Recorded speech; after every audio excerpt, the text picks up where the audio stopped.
ऐसा लग रहा है कि कोई चीज वो बेचने की कोशिश कर रहे हैं। जैसे सेल्समैन की भाषा होती है ना, वाह मेगा बम्पर ऑफर चल रहा है, आपको 20 लाख रुपया भी मिल जाएगा, 4 साल में आप रिटायर भी हो जाएंगे, फिर आपको रिजर्वेशन भी मिल जाएगा। इस भाषा की मानसिकता को समझने का प्रयास कीजिए। ऐसा लगता है कि रेलवे स्टेशन के बाहर कोई चूहा मारने की दवा बेच रहा हो। साहब आप मंत्री हैं, आप सबसे पहले देश की जनता को यह बताइए कि इस योजना की जरूरत क्या है।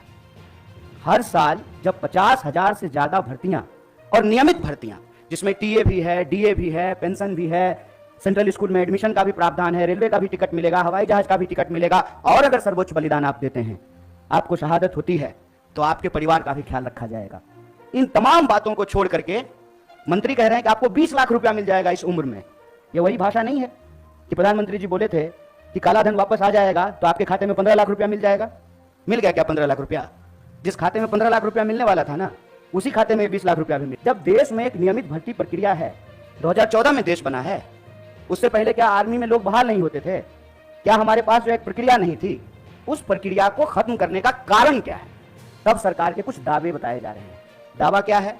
दावा यह है कि हम चाहते हैं कि हमारे देश के नौजवानों को रोजगार मिले। ये तो आप चाह रहे हैं, ये आप वादा भी कर चुके हैं कि हर साल आप 2 करोड़ नौकरी देंगे। उस 2 करोड़ नौकरी को छोड़ करके पीएमओ ने अभी ट्वीट किया कि हम 10 लाख रोजगार देंगे।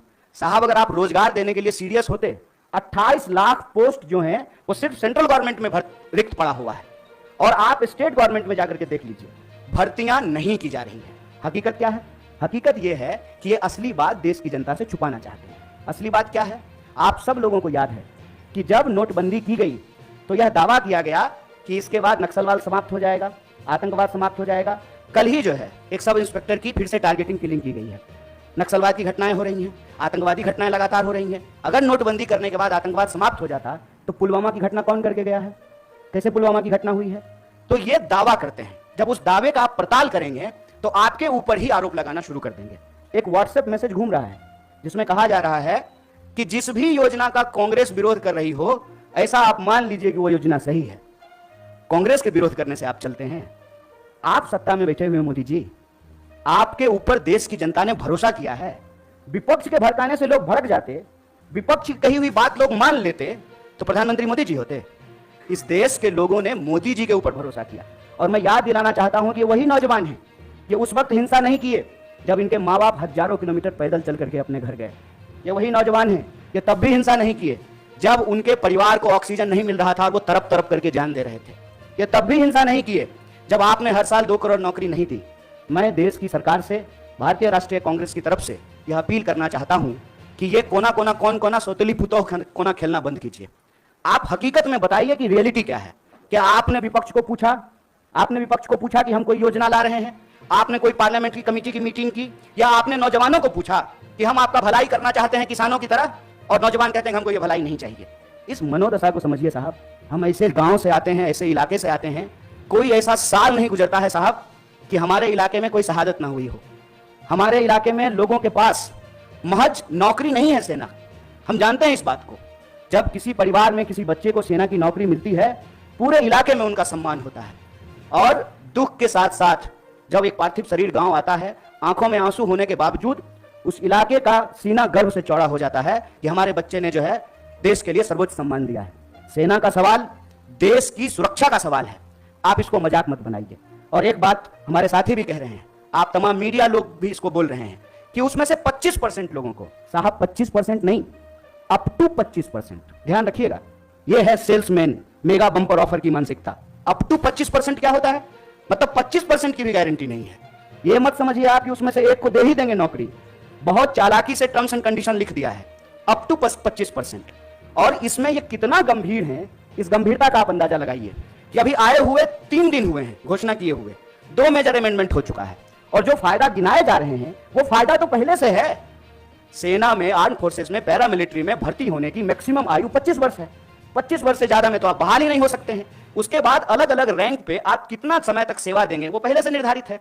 और जो लोग आर्मी की नौकरी समाप्त करके, सेवा समाप्त करके आते हैं, उनको अन्य जगहों पर सुविधाएं दी जाती है। भूतपूर्व सैनिकों को सुविधाएं दी जाती है, भूतपूर्व सैनिकों के परिवारों को सुविधाएं दी जाती है। और आप में से बहुत सारे लोग, मैं बहुत साधारण बात करता हूं, मुझे लंबी चौड़ी बात करनी नहीं आती है, क्योंकि कहते हैं जाके पैर न फटे विवाई, वो का जाने पीड़ पड़ाई। हमको पता है कि आर्मी में कौन लोग जाते हैं, गृह मंत्री का बेटा आर्मी में नहीं जाएगा, वो बीसीसीआई का सेक्रेटरी बनेगा। हमको पता है कि वहां पे सेवा करने वाले कौन लोग होते हैं, गरीब किसान मजदूर के बच्चे होते हैं। कोई नेता का बाल बच्चा आर्मी में नहीं जाता है। जाता है, प्रधानमंत्री भी जाते हैं फोटो खिंचवाने के लिए। फोटो खिंचवाने के लिए वर्दी पहनना एक बात होता है, देश की भक्ति के लिए, सर्वोच्च सम्मान के लिए वर्दी पहनना दूसरी बात होती है। दीपावली में जाकर के मिठाई बांट देंगे, उसके बाद आकर के अग्निपथ योजना ला करके देश की जवानों का दिवाला निकाल देंगे। अग्निपथ योजना इस देश के नौजवानों को अग्नि में झोंकने की योजना है। इस योजना को सरकार को तुरंत वापस लेना चाहिए और ये जो लॉलीपॉप वाली भाषा है ना, इस लॉलीपॉप की भाषाओं को बंद करना चाहिए। और जहां तक बिहार में हिंसा का सवाल है, सीधा सा एक कारण समझ लीजिए, ये नौजवान ना किसी के द्वारा लाए गए हैं, ना किसी के द्वारा बुलाए गए हैं। आप तमाम प्रबुद्ध पत्रकार यहां बैठे हुए हैं, कोई ऑर्गेनाइज्ड आंदोलन होता है, उसका स्वरूप अलग होता है। हम लोग 3 दिन से नहीं डिटेन हो रहे हैं यहाँ पे, हमारा ऑफिस छावनी नहीं बना हुआ है। हम लोग आते हैं, पुलिस पकड़ करके हमको ले जाती है, कोई हिंसा नहीं होती है, कुछ भी नहीं होता है। उसमें हिंसा क्यों हुआ है? क्योंकि वहां नौजवानों का सब्र जो है पानी सर से ऊपर चला गया है। और एक बात और जान लीजिए, जो हमारा बेरोजगारी दर है देश का, बिहार का बेरोजगारी दर डबल है साहब। जहां के मजदूर, बिहार का मजदूर जाता है ना हरियाणा और पंजाब में धान काटने के लिए, बिहार के ही लोग आते हैं ना दिल्ली में काम करने के लिए, बिहार के ही लोग जाते हैं ना महाराष्ट्र में काम करने के लिए। जहां एम्प्लॉयमेंट नहीं है वहां के लोग ऑलरेडी विस्थापित होते हैं। ये जो बच्चे हैं, ये उस उम्मीद में अपने गांव में रह रहे हैं, दौड़ रहे हैं, जाड़ा गर्मी बरसात, सड़कों पे, मैदानों में, रेत पे, कि इनको किसी दिन सेना में सेवा देने का मौका मिलेगा। ये मौका इनसे जब छीना जा रहा है तो इनका सब्र टूट गया है। लेकिन मैं इन तमाम नौजवानों से भी एक अपील करना चाहता हूं, दोस्त, हम किसान के बच्चे हैं और हमारे माँ बाप ने इस सरकार को झुकाया है, इस सरकार को बताया है कि ये देश गांधी का देश है और गांधी के देश में सत्य और अहिंसा से ही कोई लड़ाई जीती जा सकती है। इसीलिए भारतीय राष्ट्रीय कांग्रेस की तरफ से इस आंदोलन का पूर्णतः समर्थन करते हुए सरकार से यह अपील करते हैं कि इसको वापस लीजिए और नौजवानों से अपील करते हैं कि देश की संपत्ति को मत जलाइए, मत जलाइए, क्योंकि कल को आपको वही संपत्ति इसी प्रधानमंत्री से बचाना भी है। क्योंकि देश की संपत्ति ये दोस्त को बेचने वाले हैं, ये हमारे आपके टैक्स के पैसे की संपत्ति है। इसकी रक्षा कीजिए, सत्य और अहिंसा के रास्ते पे चलिए। और किसानों ने 700 लोगों की शहादत देने के बाद 1 साल से ज्यादा आंदोलन चलाया, शांतिपूर्ण तरीके से चलाया। तमाम तरह के आरोप लगाए गए, जैसे आज आपके आंदोलन को कहते हैं उपद्रवी, तोड़फोड़ करने वाले, हिंसा करने वाले। ये कहां से आ गए, कैसे आ गए, कौन है इसके लिए जिम्मेवार? और विपक्ष के माथे पर मत खेलिए। विपक्ष की बात जनता अगर सुन रही होती तो आप देश के प्रधानमंत्री नहीं होते। इसलिए प्रधानमंत्री होने के चलते मैं आपसे अपील करता हूं कि इस योजना को आप वापस लीजिए।